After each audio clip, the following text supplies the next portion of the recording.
नमस्कार, मैं महिमा। स्वागत है आपका योग माया में।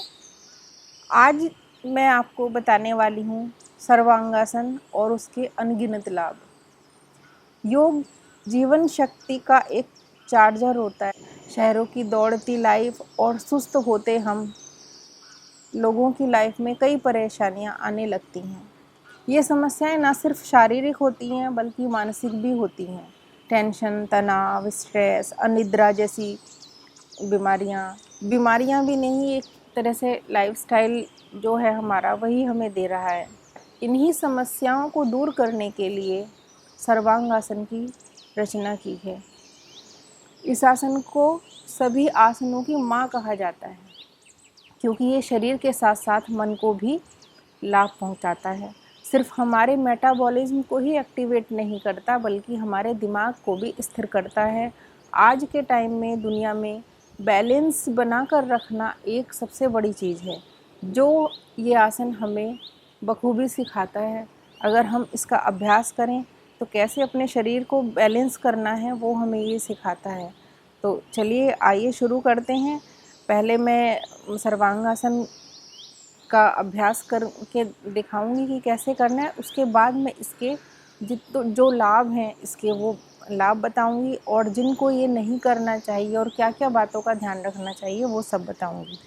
तो सबसे पहले मैट पर आ जाएंगे और सीधा लेट जाएंगे।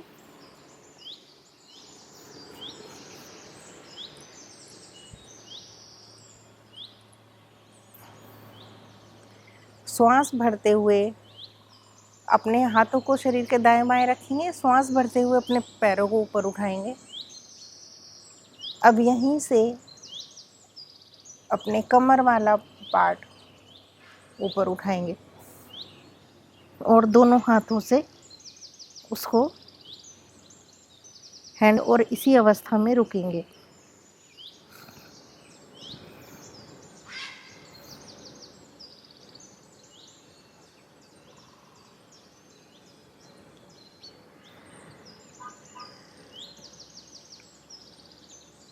थर्टी सेकेंड रुकने का अभ्यास जरूर करें किसी भी आसन में।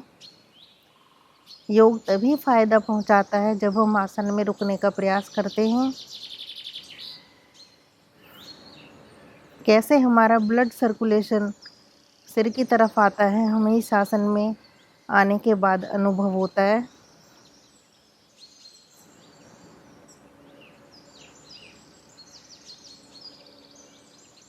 धीरे धीरे वापस थोड़ा रेस्ट कर लेंगे।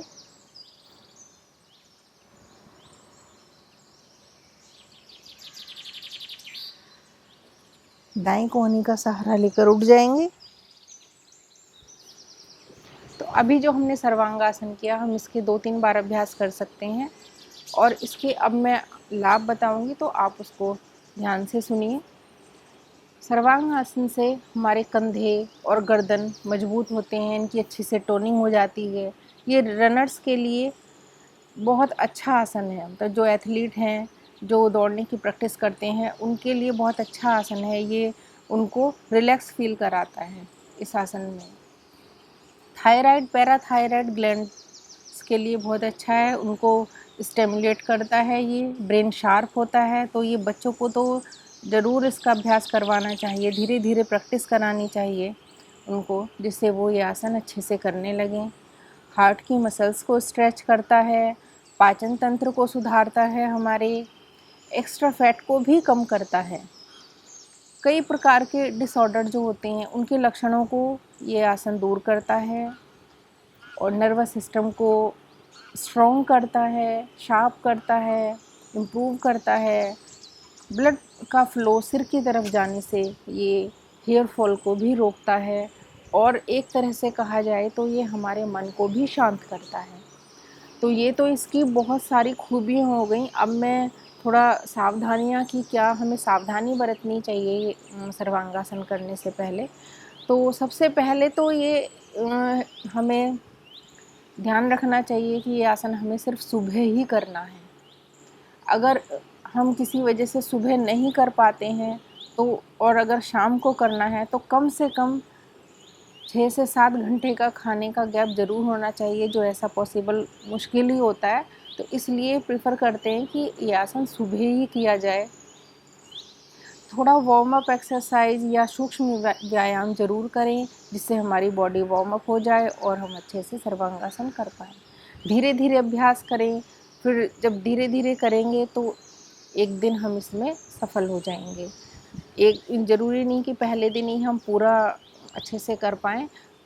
अगर बैलेंस नहीं बनता है तो कोई बात नहीं, फिर से प्रैक्टिस करें और धीरे धीरे करेंगे। जब हम नियमित अभ्यास करेंगे तो हमारी अच्छी प्रैक्टिस बन जाती है।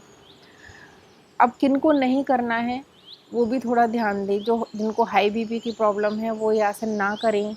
जिनको गर्दन या कंधे में कोई जकड़न जैसा कुछ है वो भी इस व्यायाम को ना करें। और आर्थराइटिस की जिनको घुटनों की प्रॉब्लम रहती है वो भी इस आसन को ना करें। और जब हम ये आसन करते हैं तो ध्यान रखें कि जब कोई समस्या अगर आ रही है, हमें परेशानी हो रही है आसन करने में, तो आसन को तुरंत वहीं पर रोक देना चाहिए, उसको ज़बरदस्ती नहीं करना चाहिए। तो ये तो थे सर्वांगासन के लाभ और क्या क्या ध्यान रखने योग्य बातें हैं। तो इसी के साथ अगर आपको मेरा ये वीडियो पसंद आया है तो आप इसे लाइक करें, शेयर करें, और अगर आपने मेरा चैनल सब्सक्राइब नहीं किया है तो उसको सब्सक्राइब ज़रूर करें। नमस्कार, आपका दिन शुभ हो।